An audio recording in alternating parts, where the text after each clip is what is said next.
Hey everybody, it's Dave Juno, the Meniere's Disease Warrior. How y'all doing? I'm doing pretty good.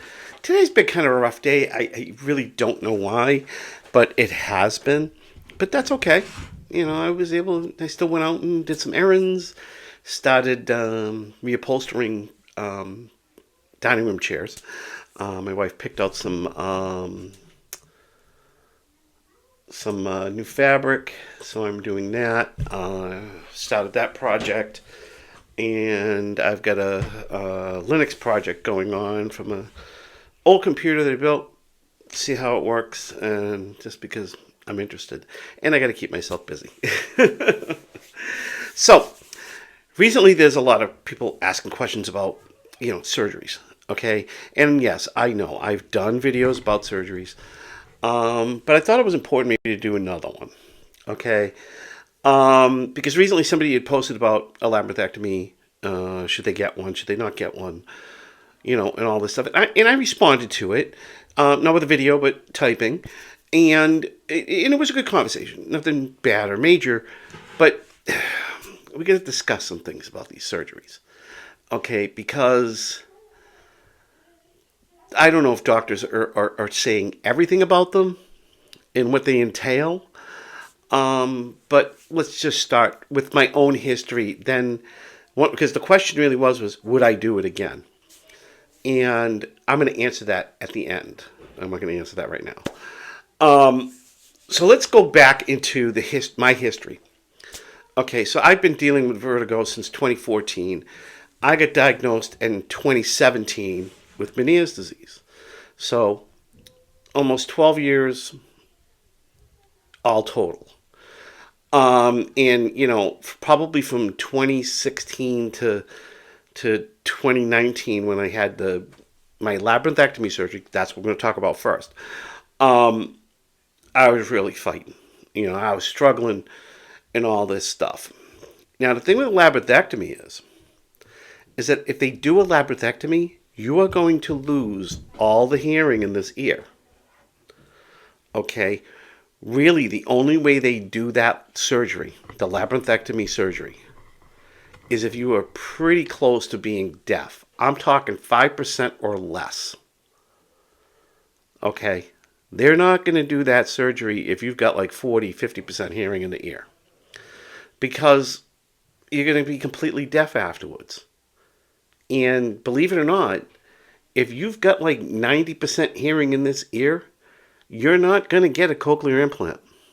Or at least if you have, insurances aren't going to pay for the cochlear implant. They might pay part of it, but not going to pay all of it. Okay? But they'll tell you to get cross hearing aids, which is what I did. Okay? Because I didn't do the cochlear right away because I still had 90% hearing. So I had the labyrinthectomy. I did the vestibular rehab.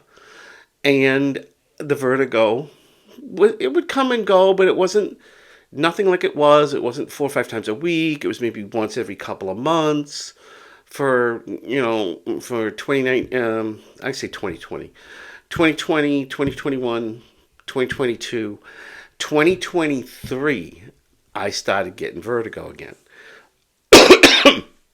Excuse me, almost the same as what I had before. Well, it couldn't be the left ear because that's gone. Labyrinthectomy kills the vertigo, kills all the balance, everything. So it couldn't have been that. So we went through all the testing again, and yes, I went bilateral.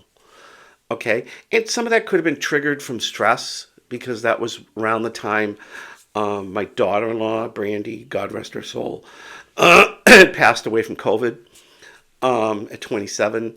My son and my grandchildren moved in at that time. So there was a lot of stress. So that could have triggered a lot of it, brought it out. So yeah, 2023, 2024 was a bit of a nightmare with vertigo. Even in the summers, I couldn't really do fishing. I think 2024, the end of 2024, end of the summer 2024, I started pushing myself to go fishing, but it wasn't very enjoyable because I was constantly worried about vertigo. So in 2025 came, my doctor suggested we do a sac decompression surgery. Not the one with the shunt, but the sac decompression surgery with no shunt. So we did it. I'm like, hey, I want to get rid of this vertigo. I know I'm going to be off balance. I know I'm not going to never be normal again, but I got to get it done because I can't run around with a 5-year-old having vertigo. I've tried it. It's not fun. Uh, so so yeah, I had that surgery, and then the vertigo. I haven't had vertigo since May 14th, 2025. It was like a couple of days before I had surgery. It was my last vertigo attack. So I've been pretty vertigo free. Dizzy, off balance, it's different. And I'm not going to explain vertigo and dizziness because I've already done that 1,000 times. But man, you know what? I'll do it. Vertigo is when the room spins or you're spinning. Dizziness is that off balance feeling, which I still get. Matter of fact, I had it today, this morning. I was walking like like an old man. Um, so yeah, I had that surgery, and then you know, 2.5 months later, I had the cochlear implant surgery. Um, because what happened was one of the reasons why we did this is because the hearing in this ear at 2020 in 2022 when I had a hearing test on my right ear because I'm deaf in this one on my right ear it was about 80%. Okay, I didn't qualify for cochlear implant. That's when I got the cross hearing aids. Um, when they did it again in 2024, they did another hearing test. I went from 80% hearing down to 30. Imagine that. In a year and a half, like a year and a half, 2 years, I had lost 50% hearing. So that was the reason for having the cochlear put in. They actually wanted to do the cochlear first, but the way the scheduling was, they did this first. The sac decompression surgery first, because it was to protect the hearing that I have. And luckily, the hearing on this side has stabilized finally. Actually, got a little better with the sac decompression surgery. Not much, but better. Um, so, yeah, I was losing so much hearing. That's why they reevaluated, and I did qualify where insurance would pay for the whole thing. Um, because see, some people think I get rich from YouTube. I don't. I'm on a fixed income. It's like a lot of you people are too. I just happen to, do a little. I did pretty good with some accounts that I have. Um, so basically, that's me. Okay. Now to answer the question, would I have done it all over again, knowing that I might go bilateral? In my own personal thing, yes, because I never worried about going bilateral. I never ever did. Okay. And that's because it was like, well, I got it. There's a chance it's going to go bilateral, but you know what? I can't work anymore. I can't do what I used to do anyways. So I'm not going to sit here worrying about whether I go bilateral or not. And if I do, I know they can't do a labrinthectomy. I know they can't do well, they can do gentamicin a very, very low dose to see if that would help. Or they can do steroids, or I can have the shunt surgery because they want to keep that as much as they can intact. So would I do it all over again? Yes, I would. I would. But just remember, if you have a labyrinthectomy done, your hearing's gone. It's gone. It ain't coming back. Not in this ear, not unless you get a cochlear. Okay? It isn't coming back. So they really don't do them unless you're going deaf or deaf in that ear. They generally don't do the labyrinthectomies. They'll do the sac decompression or the sac shunt decompression shunt surgery. They won't do that. Or they'll do a VNS, which VNS is kind of rare now. They do it, but it's a very tricky surgery.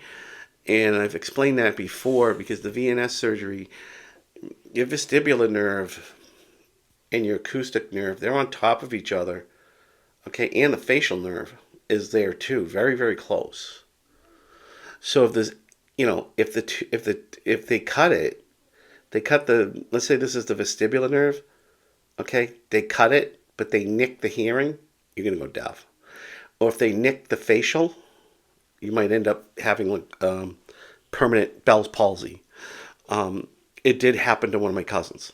She had an acoustic neuroma. Okay, and they went in and were going to clip the tumor, and then she was going to be fine. And they ended up hitting the facial nerve, and now she's got permanent Bell's palsy. She's still a wonderful person, very beautiful in my eyes. Actually, I was very close with her when we were young, when I was young. So I'm kind of biased, but yeah, there's a lot of risks with the surgeries. But the thing is, are you willing to try to get better? Or do you want to just wallow around in vertigo and have pain?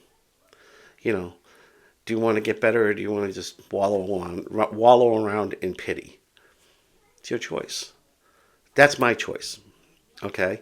Now, I've got plenty of videos out there for surgeries. I've got a detail about my the sac decompression surgery, even a labrinthectomy surgery. I've got other videos about even cochlear surgery. I kind of briefly hit on the VNS surgery. I didn't do a whole video of it because I didn't experience it. Because, like I said, the channel is about my experiences. It's not about bringing news unless it's something important that I feel is important. But it's about my experiences. So, literally, I hope somebody learns from this. And, remember that there's nothing wrong with surgery. But surgery should be used basically as a last resort. Okay. Now, one of the things is the doctors that I was seeing wouldn't prescribe beta histone for me. Okay. The doctor I see now said she would have if I wanted to back then, but now it's really not going to do anything because of the surgeries. So, and plus I can't take it anyways because my body has a lot of histamine. I've explained that. I've done a story about it. I've done a video about it. I have a video out there that says why I can't take beta histone. Watch it. But other than that, that's it for today, folks. And, I'm going to try to go live at some point. Again, I might try tonight. I don't know. We'll see how I feel. I'm kind of tired. I didn't sleep very well last night either. So, on that note, have a great night, people, and I will talk to you later. Bye.